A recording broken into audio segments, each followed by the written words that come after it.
Hi everybody, Todd, Dammit, Kerns here once again. Today brought to you by HelloFresh, America's #1 meal kit.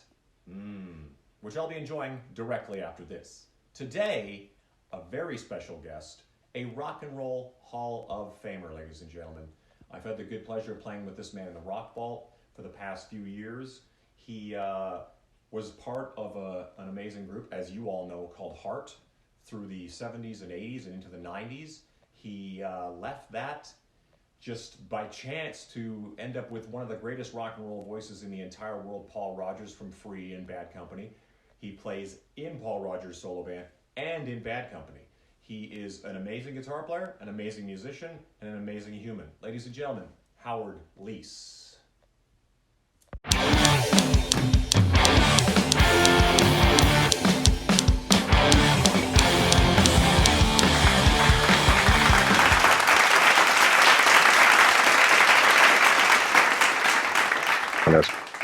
I'm recording. You can't start telling guitar stories until I'm recording.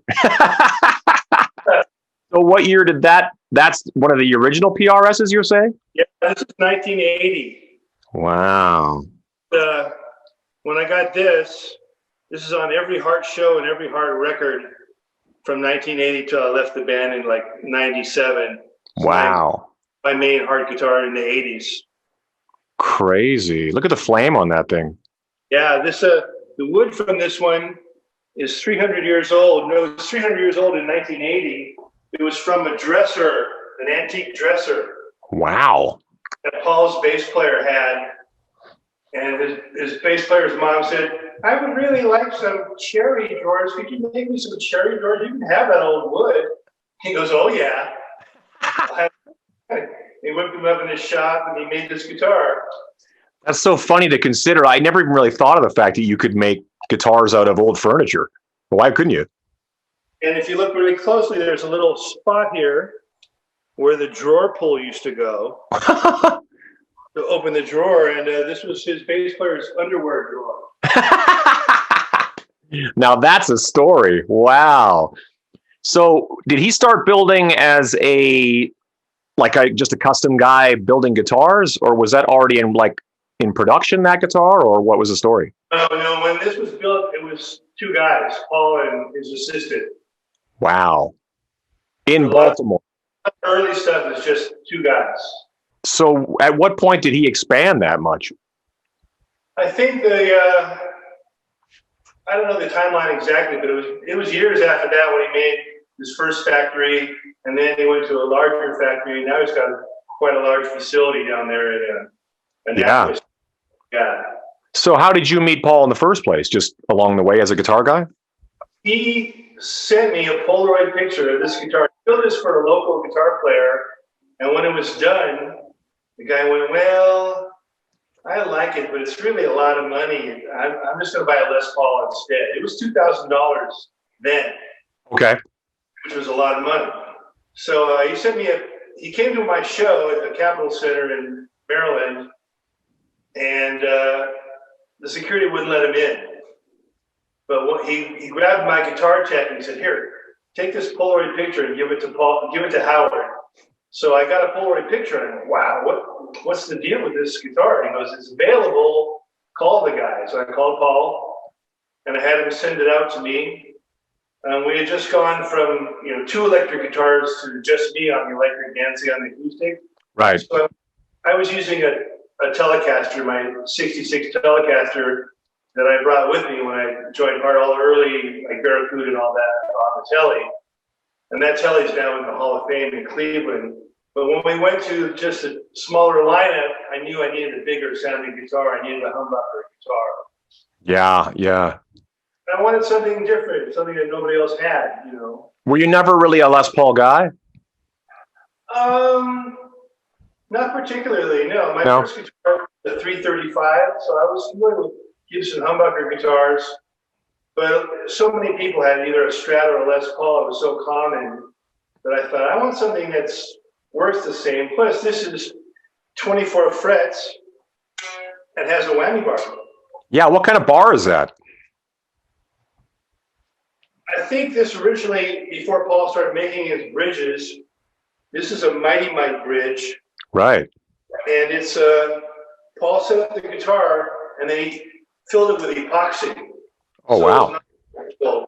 and he calls me up and he goes, "So, what gauge strings do you use?" And I go, "Well, on my Telecaster, I use 8s. Wow. The skinniest ones you can get." And he goes, "Well, now you use 9s."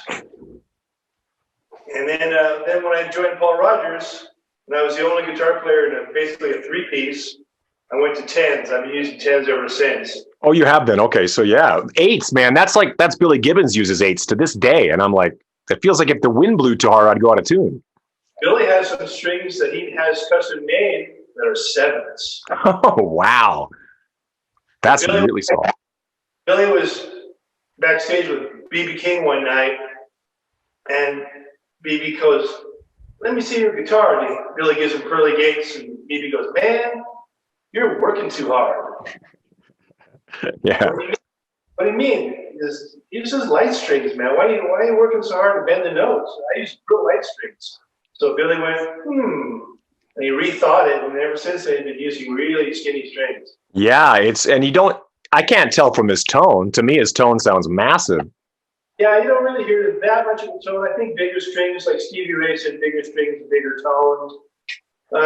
It's not super discernible, but to me now, after being on 10s for years and years, if I go back to 8s or 9s, it just feels too loose, too spaghetti. I like a little resistance when I bend, So Yeah, you'd be crazy overbending all the time. You'd have to get used to that again, huh? Exactly, and even just fretting some chords will give you a little bit out of tune. Yeah. Gentle. So where did you? Let's go backwards. It's always fun to go backwards. Where did you grow up again? I was born in Hollywood, California. You heard of it? Yeah, but not familiar. Yeah. Yeah, and I grew up in central Los Angeles. Not a real great neighborhood, kind of a low middle income neighborhood, and went to public schools, all the way through. Even went to college at LACC, LA City College. I was a music major in college there, and so not a privileged upbringing, but my parents were cool enough to let me follow my dream. Yeah, because you would have been like, the fact you actually pursued music actually academically is a whole other thing. Was there like an actual phase where you found the guitar because of the Beatles or whatever the hell it was? What was it actually? Yeah, I started before that. I was in bands when the Beatles first came out. I was in bands that played surf music and Louie Louie and stuff like that. Sure. Just at parties around high school and stuff. I started real young. Made my first record at 15. Got a record deal when I was 15. Wow. Had an album out that you can still get. We were called The Zoo, and that album's still around. And I've been recording. I was a recording guy mainly for years and years and years. Then after I went to college for a while, my partner and I, Mike Flicker, he produced the first 5 art records. We moved to Vancouver, Canada. You've heard of it? Yeah, another place I've heard of. Yeah. And we had a studio up there. There was this family that bought a piece of real estate with a studio on it, and they didn't really know what to do with it. And they had heard a demo that we had done. They called us up and go, "Hey, we have this studio. Why don't you guys come up here and make us millions of dollars?" That's how naive they were. That's exactly what we did. So which studio is that? It was called Mushroom. Oh, it's Mushroom Studios right there on over Falls Creek area. Yeah. Falls Creek. It was originally called Canada Base. But when we took it over, we changed the name to Mushroom Studios, and we had a little label called Mushroom Records. That's right. And Mike Flicker and I were the production team. He played drums. I played everything else. Wow. We had a stable of singers, and we would do records for singers. And then we heard about a local band that had a really good singer. So we went to see them. That was Heart. And that was our 9th record, our 9th release on Mushroom Records.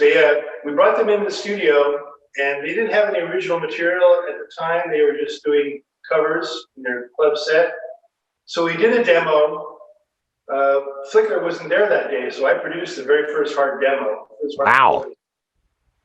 And then we offered Ann a contract because we didn't think the band was that good. And to her credit, she refused. Interesting. Wow. That would have been a different turn of events. You got to take us all or none. I'm not leaving the band to join some little label. Who knows what will happen. So a year later, they came back and they had written most of the Reload ended. And so we went in the studio and we made that record. And it started getting on the radio in Canada a little bit because it was Canadian content. You probably know that. And we started getting on the radio, but they were still playing 6 nights a week, 5 sets a night in clubs. Right. And so they asked me if I wanted to join the band to replace their keyboard player. And I said, no, I don't think so. Number one, I'm management, you're labor. I work like 3 days a month and I play tennis all the time. I live in Vancouver, I love it. And you guys are working in these crappy clubs 6 nights a week. It doesn't sound like a promotion to me. So about 6 months later, they called me up again. Now it's really getting on the radio and they're talking about releasing it in America. They said, okay, last chance. You want to join? I go, well, I suppose I could join, probably a year maybe or something like that. I'd travel around a little bit, meet lots of cute girls. Might be fun. 25 years later, I was still doing it. I was going to say, that was a very long 1 year.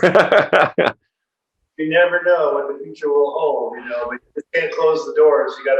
Sometimes you just got to walk through the door and hope for the best. That's exactly it. Well, it's fascinating too, because you would have been a very young man when you had first relocated to another country. You know what I mean?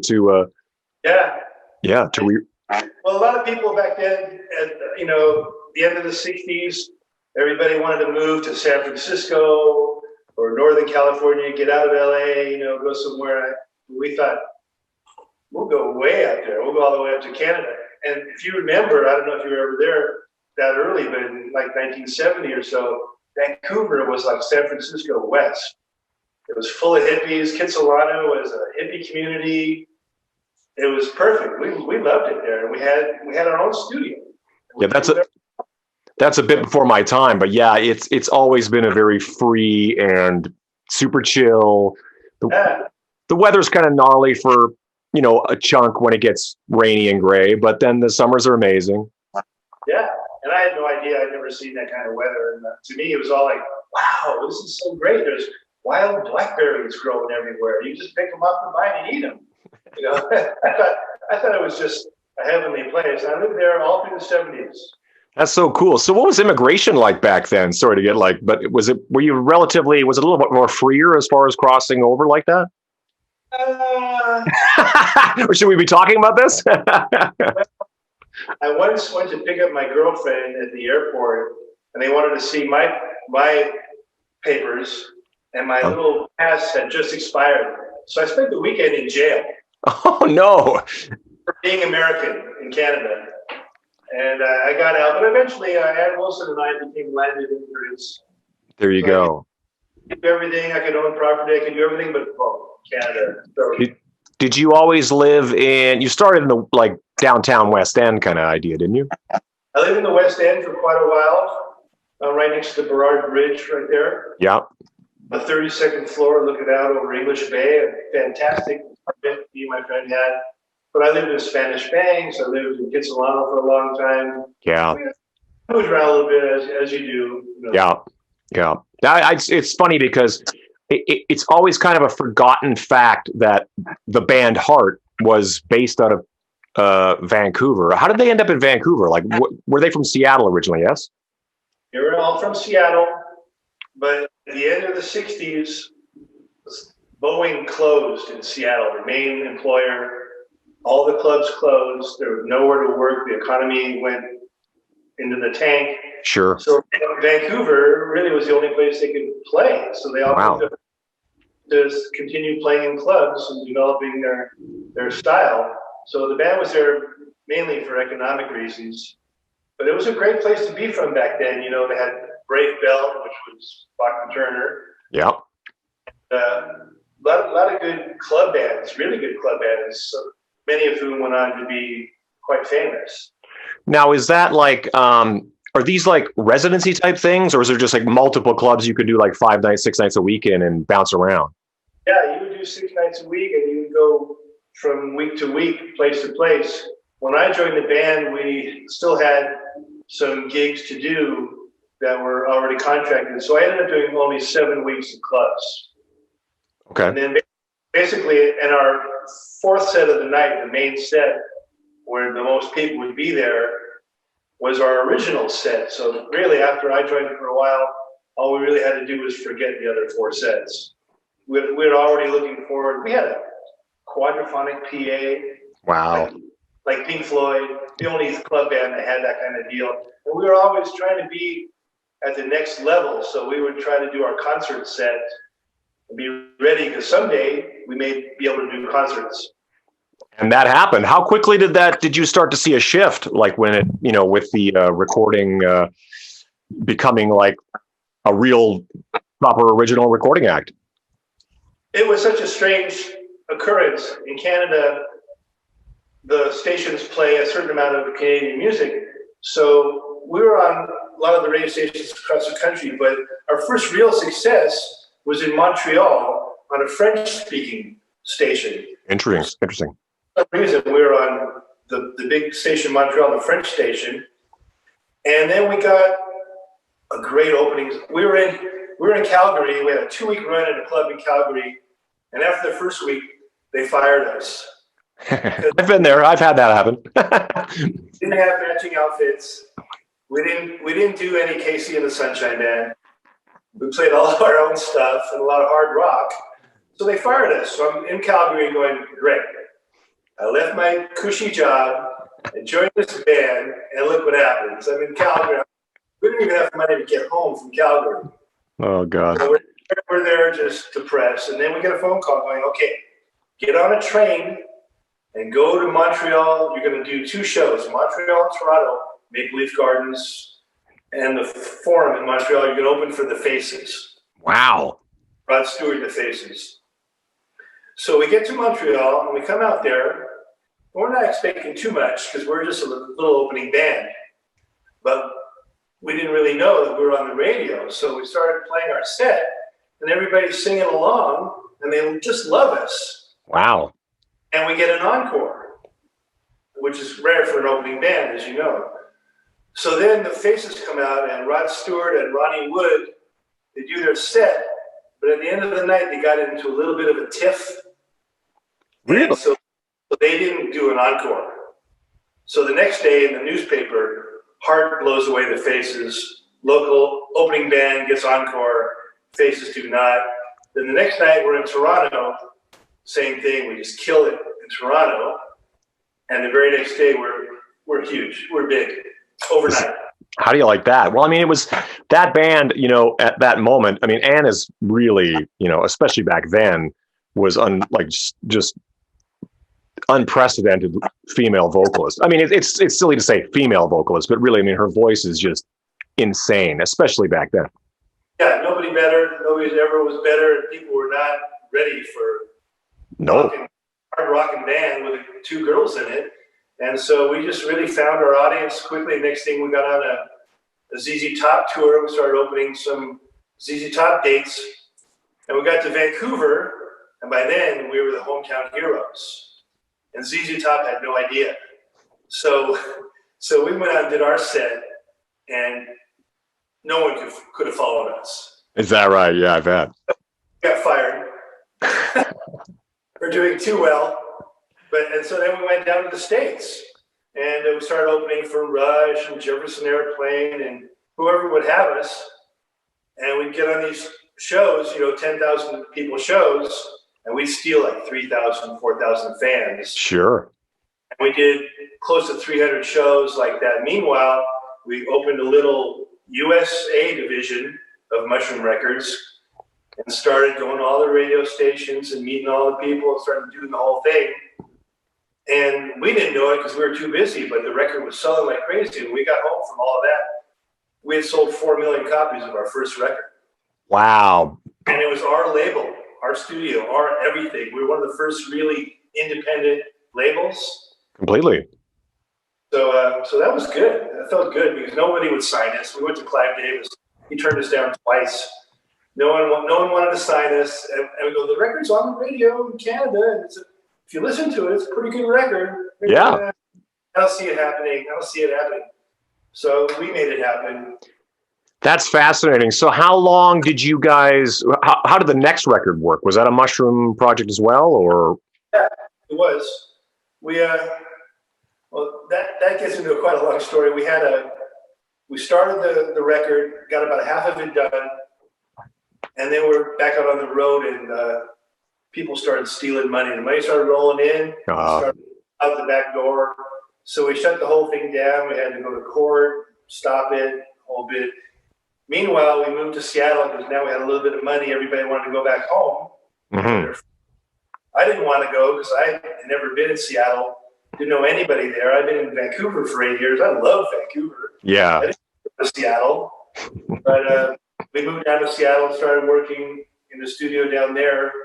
And eventually we signed to CBS. That's when we cut like Barracuda.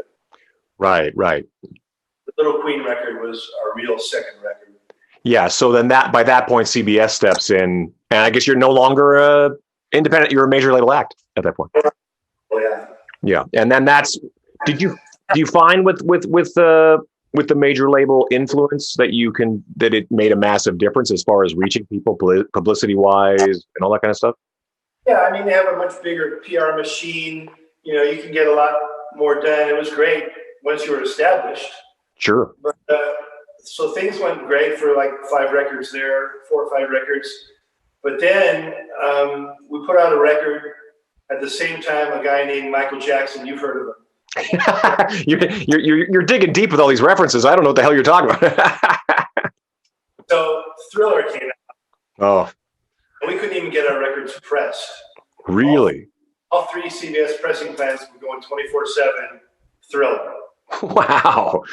And so what do? So we ended up making a deal to leave, and we went to Capitol, got a new producer, new management, new everything. The only thing we kept was our lawyer, and we went to Capitol, and then people thought, well, they had a good run, 3 or 4 multi-platinum records, but they're probably done. And I told everybody, I said, this is our last shot. If we don't have a hit record on this album, we're pretty much done. Right. So that was our biggest record ever. I know, and with that comes the lineup change and all that kind of stuff. I would imagine there must have been a moment there where it felt like, is this going to work? Is this, I don't know how you felt. You seem like such a confident guy. I think you probably thought, we got this. Well, the girls came to me and said, Howie, the band is broken. We need you to fix it. So hire a new bass player and a new drummer. So I did. Yeah, you did. As I knew we're going to kill it. And this was the beginning of the MTV era, the video era, where how you looked was very important.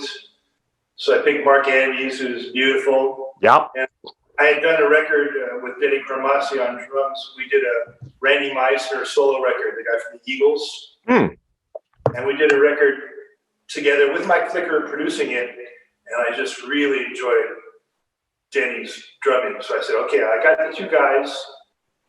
Let's get in there and do it. So the Hard record in 85 was our biggest record. It had 4 top 10s. 7 yeah, it did. I know, it's nuts.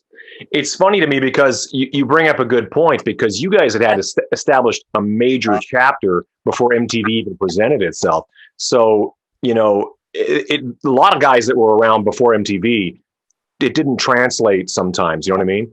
Luckily, Sure. You guys had you looked great, beautiful girls in the band, all that kind of, and the songs. I mean, let's not forget about the songs. Those, like you say, how many singles did you guys release from that album? 7? No, I think we released 5, but 4 of them were top 10. Yeah, it's nuts. It was like everything kind of lined up, everything kind of fell in place, and it just exploded. And we were on MTV in the first half hour of it. Yeah. And we were tailor-made for that whole thing. And by the time we put out These Dreams, everybody said, don't do it. You can't have Nancy sing a song. Ann's your star. You know, you're just going to kill this record. It was the second single. You said, we just had a top 10 with What About Love. You're going to kill the record. Our manager said it.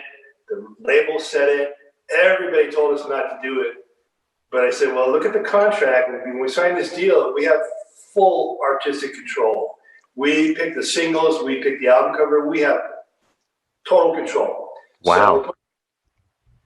So it was our first number one video, number one all-time video 2 years in a row on MTV. And that was a home run. I talked to the director. He said, okay, I'm going to Disneyland tomorrow. I go, I'm a big Salvador Dali guy. I love Salvador Dali. He goes, okay, I'll keep that in mind. He goes, I'm going to take mescaline and I'm going to Disneyland. So he did, and he came back with a vision for that video. We spent more on that one video than we spent on the whole record making the album. Wow. But it's like a 4-minute commercial that ran every hour for a year. You can't buy that. You can't afford it. Promo. So it's an investment that pays off in other ways. Absolutely, yeah. So we sold a lot of records after that, and all of our videos were important, you know. So was that weird between the sisters? The fact that the non-lead singer stepped up and had a number one? That seems so strange to me. It was a little uncomfortable when Nancy had the first number one, and it continued to simmer until Ann had Alone, which was even bigger. Right. On the next record, that was our biggest single ever. So did Ron Nevison produce that record? Yeah. Did he produce the next record as well? Yeah. Okay, so those two massive records, yeah. Yeah. You just couldn't lose there for a minute. It was just like hit after hit after hit. Well, the other thing that he did was, up until then, the girls and the band had written all the material. But Nevison got the demos that we had for the record. He goes, well, they're good songs, but I don't really hear hit songs. He goes, I want you guys to listen to some other writers that are going to write for you, specifically for you. And the girls went, I don't think so. I'm not comfortable with that. He goes, just listen to this. We've got Diane Warren. She's a great writer. We had Tom Kelly and Billy Steinberg, who had recorded Alone on their own record. It didn't go anywhere. Right. But we got a couple of great songs, and the girls weren't really into the idea that much, but everybody else was. We knew that sure. Records. I remember we worked out Alone in rehearsal. Nancy was so mad that she walked out of the rehearsal, which was ironic because it was at her house. But I go, don't listen to the demo. Let us play it in our style and then see what you think. So by the time we would record it, it would have some huevos on it, you know. Sure. I'm glad you were open-minded. I'm also the fact that you had kind of worked behind the scenes in studios as in whatever position you were in. I think you probably had a better idea and a better vision of how things can go, because most artists are pretty precious about that kind of stuff. And when you start talking about until they get that hit with that song that they used another singer for, then or another writer for, then all of a sudden they're very open to the idea. Yeah. Right. But coming from a production background, I'm thinking, okay, we have the world's best girl singer. We get a song by some of the world's greatest writers. All we have to do is not screw it up, really. Yeah. And they're just going to be hit records. So we got the killer band for this now, and I just thought we need to make a change to keep up, to move into the 80s and not be such a hippie band, you know, be a little bit more sleek. Yep. And it worked like a charm. I never thought of that either. Yeah. Because the shift out of, you know, like specifically decades makes such a big difference, you know, that an act can, you know, move from the 70s into the 80s. Not all of them were able to do that. Not all 80s bands are able to move into the 90s. But yeah, you guys seamlessly just showed up. Nancy looked like $1 million.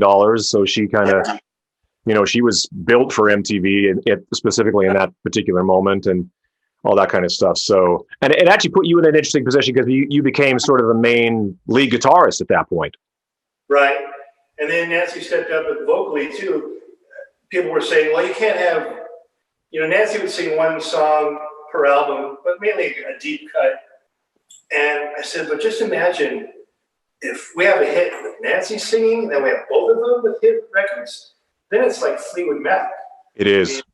You know, it's then the sky's the limit what we can do. Yeah. Or the Beatles or any band that had like multiple vocalists. Yeah. So we took a bit of a chance there, and everybody told us not to, but we really believed in ourselves and believed in the music and thought we could pull it off. So how long is it till you leave the group? I'm trying to think how long. What year did you leave? Well, we stopped working in like the mid '90s. And what was the purpose of that? Nancy never liked the road, wanted to get off the road and have a family. Sure. So she pretty much laid out for a while. Ann Wilson and I went out for a couple of years, just the two of us and a band, Ann Wilson of our kind of her solo band. But then it looked like we were done, and I was happy with. I had two big periods with them, you know, two big runs, and then I got a call from Paul Rodgers. Right. And he said, "You fancy a jam, mate?" And I said, "Man, there's only like two people who could call me and get me to come out and play, Paul or maybe Elton John. That sounds like a fun gig." Yeah. But Davey does that gig, but you know. Paul had moved to Vancouver from England. That's right. And had married a former Miss Canada. That's right.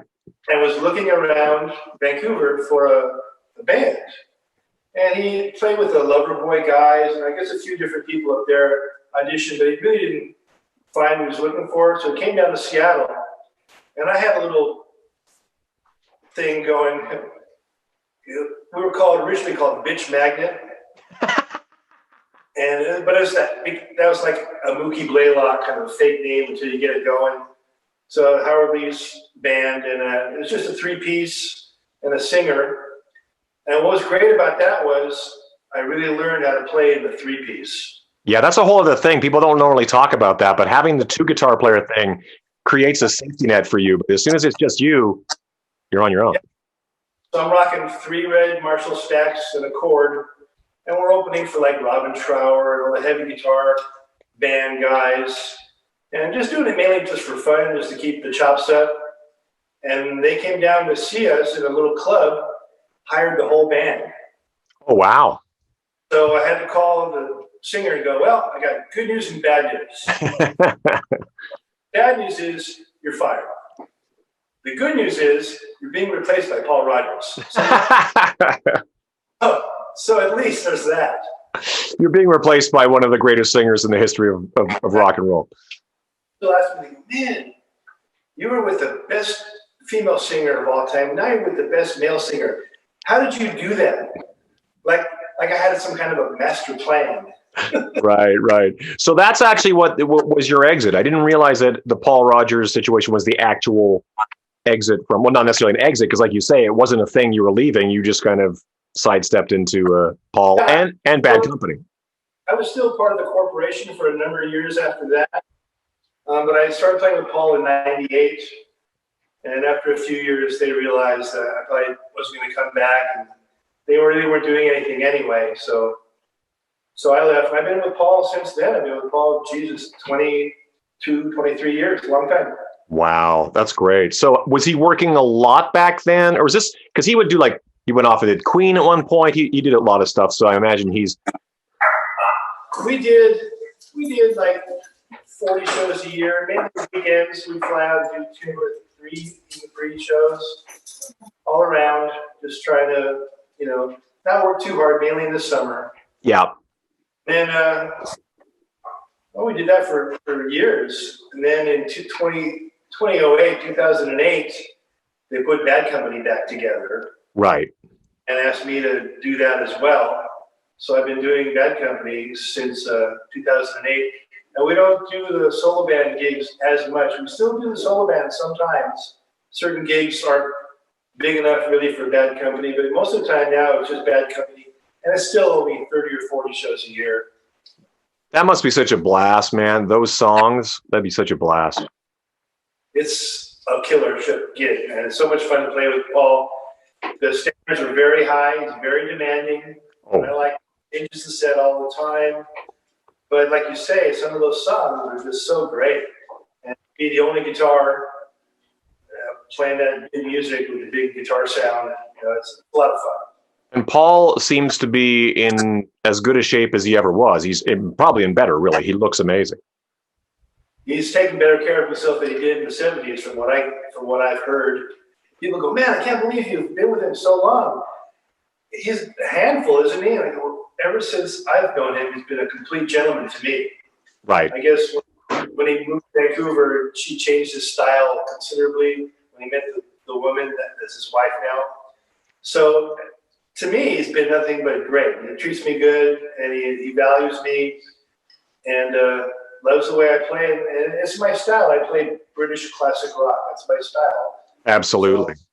Absolutely. Even So at what point? LA, Well, yeah, exactly. But I know that the British rock thing was such a, not just your generation. I mean, everybody it's the crazy thing of the ping ponging effect of American rock and roll into the hands of English kids who ping pong it back to the United States.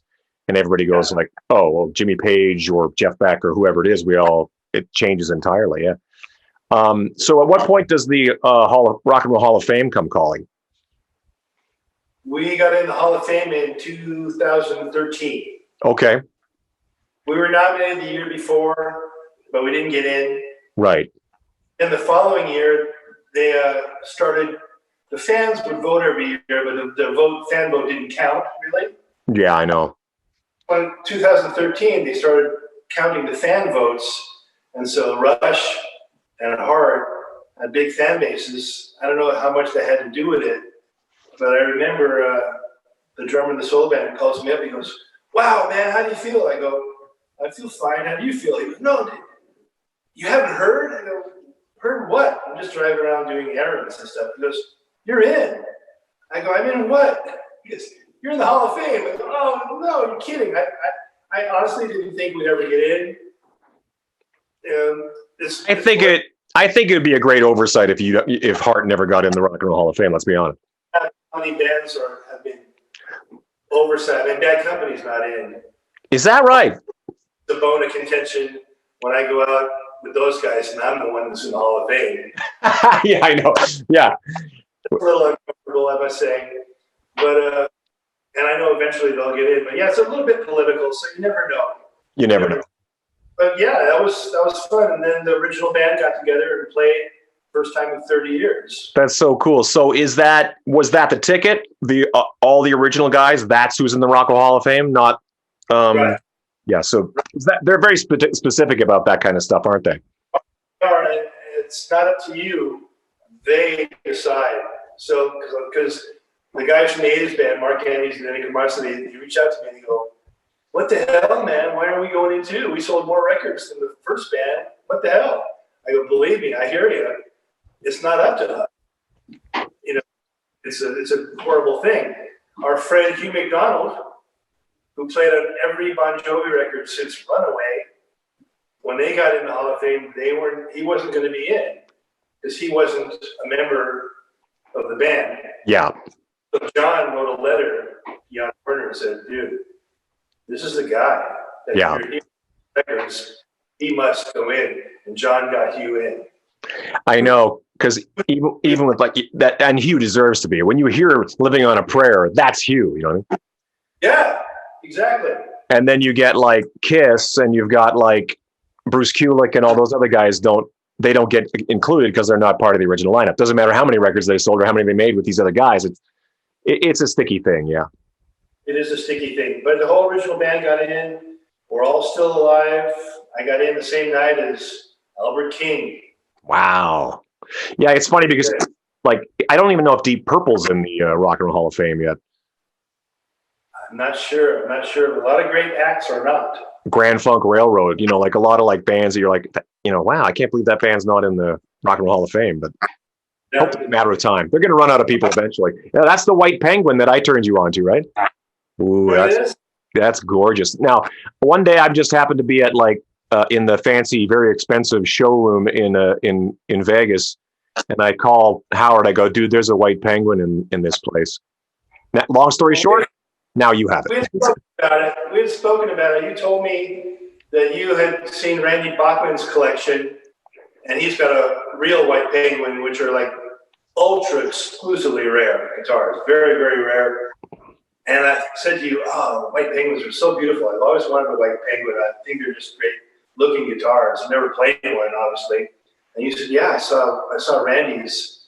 And then you called me and said, there's a white penguin in Guitar Center. I go, no.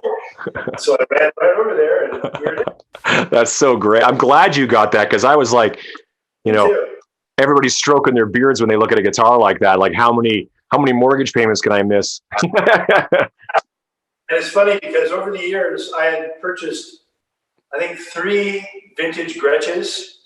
And every time I'd bring it to rehearsal, Nancy would go, mine. And she'd take them. Wow, you're a nice guy. Because I had my guitars, and she goes, oh, I like that one. And so every time I get a Gretsch, she'd steal it from me. So finally I have another one, but she's not getting this one. Have you plugged that into like your Bad Company rig? I can't imagine with that. No, I haven't. I put it here at home, and it sounds great. I mean, these are great pickups, and it's not the big hollow body where you have the big feedback issues. Sure. It's like a Les Paul, but it's quite a bit different in sound, and it's just dead sexy. It's gorgeous. I always love the master volume. I always think that's a thing that's really underutilized in other guitars. The fact that you can just kind of take advantage of turning yourself completely down. Yeah, because you can dial in your mix, your pickups, and then bring the whole thing up and down. It makes a lot of sense. And it plays good. It's got a nice feel to it. And I'm a Bigsby guy. I love Bigsby. So I know, it's so great. I love the what is that on the top? Like a shoulder or a? It's the armrest. Armrest. That makes sense. Wow. Yeah, it's like a luxury item. Like you're driving a Jaguar or something right there. Yeah. Well, this is definitely their top of the line. It's got the gold metal flake stuff on it. It's pretty deluxe. I like it a lot. I like it. Yeah, it's amazing. Well, what was I going to say? So what did you loot? Well, obviously, let's talk about Raiding the Rock Vault. We haven't even touched on that yet. So that's when you and I become acquainted, because although I'm more than acquainted with your entire career, but I finally get to play on stage with you with the Las Vegas show Raiding the Rock Vault. But you've been involved since the very beginning, yes? Right. I'm one of the original guys. Yeah, for sure. And that was like in LA, they put together probably different guys to some degree, but there's been a lot of guys coming through, Doug Aldrich, Tracy Guns, all kinds of characters coming and going. But Tracy was one of the original guys. I got a call one day. I had done a couple of corporate gigs for the Rock and Roll Fantasy Camp. Okay. And a couple of those had Robin McCauley on there. And my wife had always said to me, you should work with Robin McCauley. He'd be great. His voice and your guitar would really work well together. And I go, well, I know him from Michael Schenker's stuff. I love his voice. I never met him. So then we get to a couple of these corporate shows, and it's me and Robin and some of the other, Rudy Sarzo and Vinny Appice, a number of good guys. And we really hit it off. We played a lot of AC/DC cover stuff together. And yeah. He's a great singer, and I'd like to do something with him in the future, but I wasn't planning on doing anything solo. Then I get a call from him one day. He goes, "Yeah, there's this guy, and he's putting together a show, like a rock and roll review, classic rock show." And he asked Robin. He goes, "Well, who should we get a guitar?" And Robin goes, "Do you know Howard Leese?" I don't know. He goes, "Well, you should get him because he knows what he's doing, and he'll be an asset beyond just the guitar playing." And it turned out to be true because we got the song list together, and I wrote out little chord charts for everything. Did preparation. We're going to rehearse for 3 weeks. It's a complicated show. Yeah, very. So I get to the first day of the rehearsals. Nobody knows anything. Everybody just showed up. Even the guy whose show it was didn't know anything. And I go, oh my God, I can't believe how unprepared you guys are. Well, here, I have charts. So I Xerox all the charts.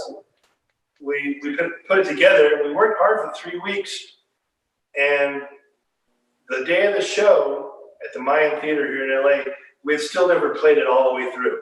Oh, wow. First time we played it all the way through was that first show. It was a special show by invitation only that we were going to film. So we did the show. It went well, luckily, and we got signed from that video. They put together a little sizzle reel. Yeah. Next thing you know, we're in Vegas, and we did 7 years. It's crazy, right? Well, and it's not like when we say 7 years, it's not like it closed. It was shut down by a pandemic. You know. Oh, no. We were number one in Vegas all 7 years. Yeah. Oh, yeah. Best of Vegas 7 times.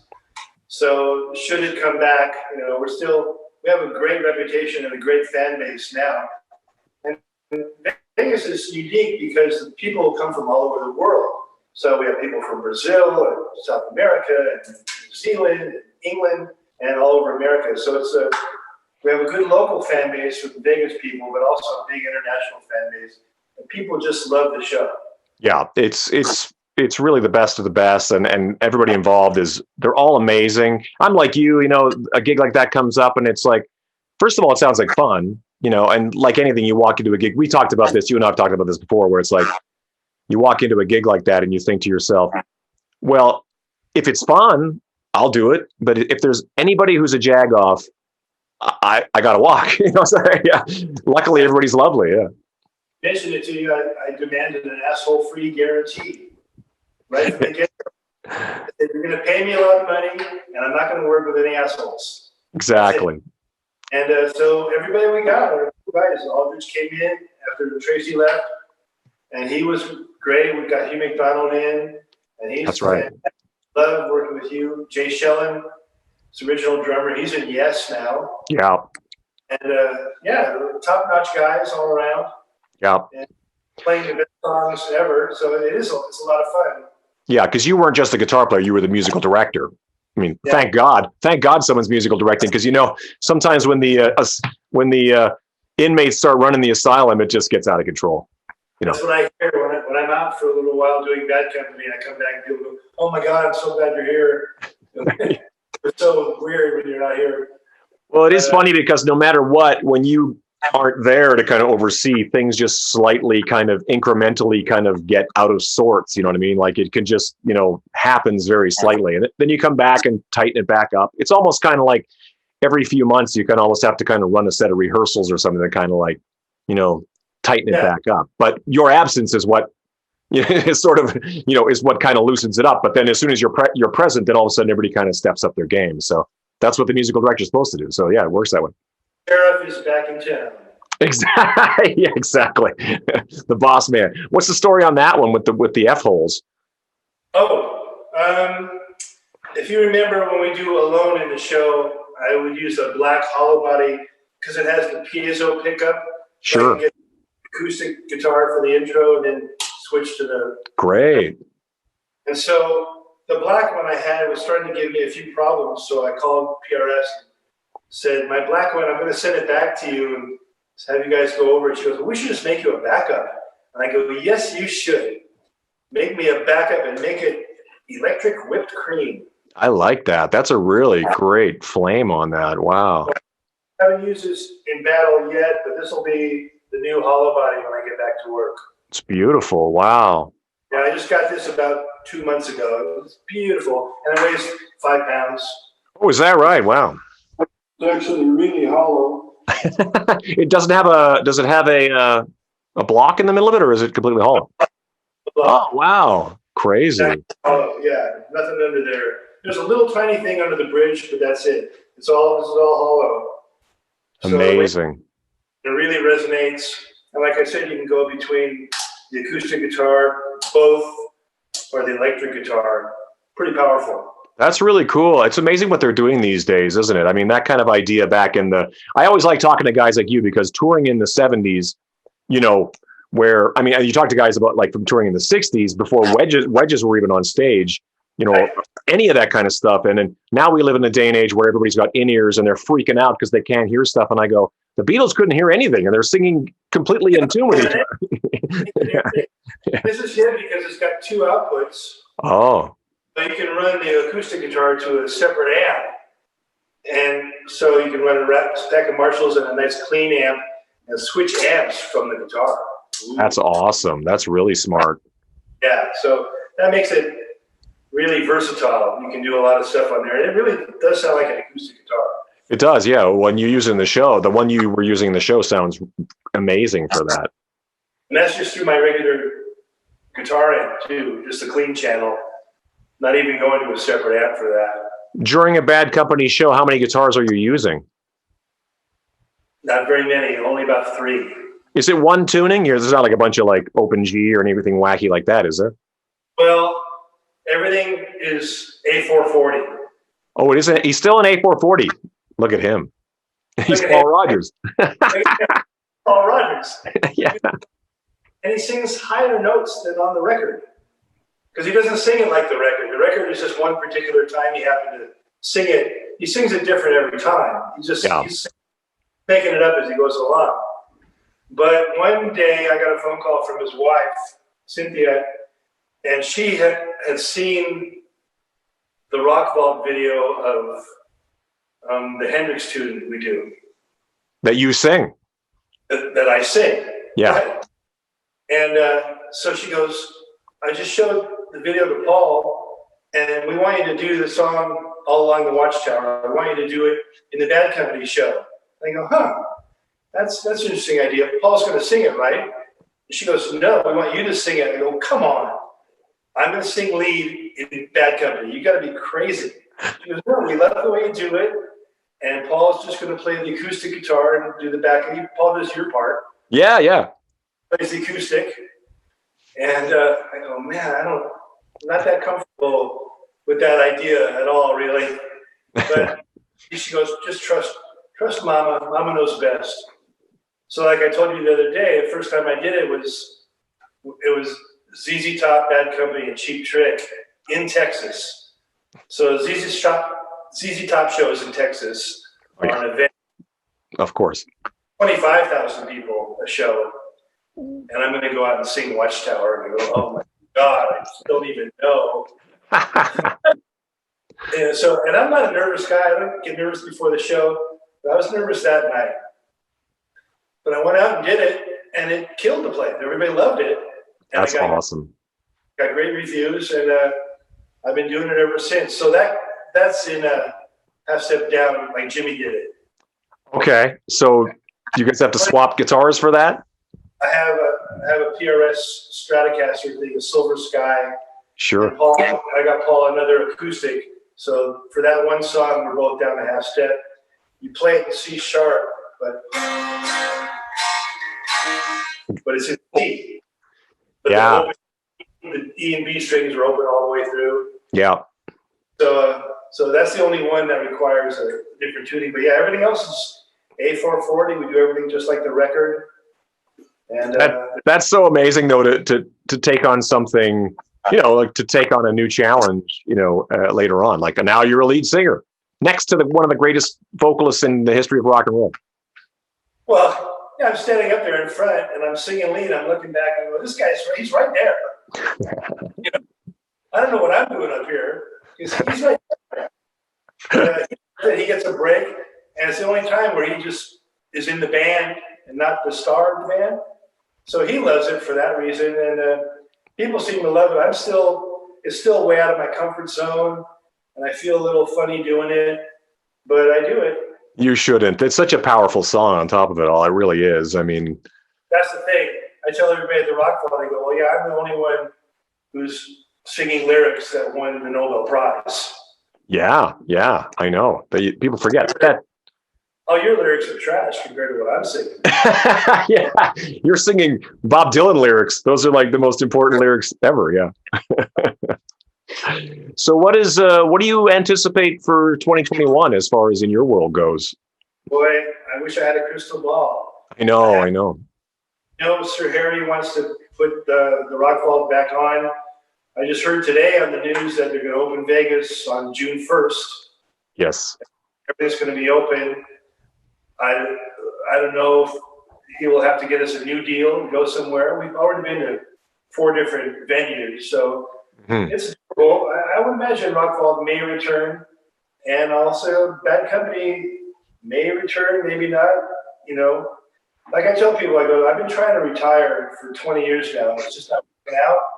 I just can't get it to work for me. So finally, I got retired, and I'm fine with it. I love it. I'm home now. It's a real change because normally I'm gone half the time. But so we'll see. I may get a phone call. I may not. I don't know. I'm the same way, dude. It's like I never ever considered the idea of what retirement would be like. And now that I've been home all this time, you know, things are starting to kind of cook up and, you know, come do this and come do that. And I'm like, I don't know if I'm mentally ready for any of this. I'm still mentally like gardening and like hanging around the house. You know. I'm the chef now. I've been taking cooking lessons online, and I can cook pretty darn well now. I bet. Tonight, I already cooked most of the dinner tonight. I'm making my delicious vegetarian pasta sauce over mushroom agnolotti, topped with salmon with tarragon butter. What do you think? Wow, I'll be right over. Yeah, my friend goes, "This is so great." And the other thing I have going is I have 2 sons, 20 and 21. They have jobs. My wife, Rada, she's a nurse. She works. Right. So I'm the only one that doesn't have a job. I finally got it right. Oh man, you're living the dream now. Yeah, I'm living the dream. I sit around, I guitars, and I cook dinner. I love it. Oh, that's the dream. That's retirement. That's retirement. Well, I've kept you long enough, brother. Thank you so much. That was actually looking at guitars and talking about rock and roll. That's my favorite thing in the world. I got a few, so yeah. Yeah, like I said, I'm a fan of your show. I watch the show. Oh, thank you. I talk to you. You know, I know your fans are going to see this, and that's great too. But mainly, it's just you and me talking guitars. We're not promoting anything. It's just like literally just chilling. You know, it's like if there was no camera here, it would be exactly the same thing. You know? That's what I appreciate. Thanks for asking me to do this, Todd. Hey, man. It's an honor for me, honestly. And please say hi to the fam and anybody else I should say hi to. And good luck with the new house. I guess we could touch on the fact that, I don't know if you want to talk about it, but the fact that you're building a new house based on losing your house is... Yeah, our house in Malibu burned to the ground in the big fire.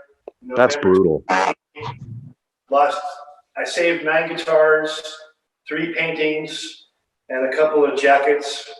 My wife, unfortunately, was in Hawaii when it happened. She didn't save anything. I lost 100 guitars. Oh my God! Just take me through this just a little bit, because I'm like, how does it go from being like, you know, the fire's over there to being like, we got to get the hell out of here like right now? Like, how is it that fast? Many times there have been fires in the area, and you get a little bit ready, but it's never really come for us. Right. This time, the fire started quite far away, and I was up all night keeping tabs on it, and my kids were asleep. Like I said, Rada was in Hawaii, and about 6 in the morning, the fire jumps the 101, which had never happened before. But once it's over the 101, there's just 7 miles of brush between there, and the wind was blowing 60 miles an hour. So I didn't expect it to jump the freeway, but when it did, I thought, oh shit, it's coming for us. I got the kids up. Everybody got in their cars. I got the dogs. And we had to run. We had to run for our lives. Wow, man. Was it like, I mean, did you witness the whole neighborhood just doing the same thing, like just running for it? Well, we got out of our little area and went down to the PCH. We got to PCH. It's a parking lot.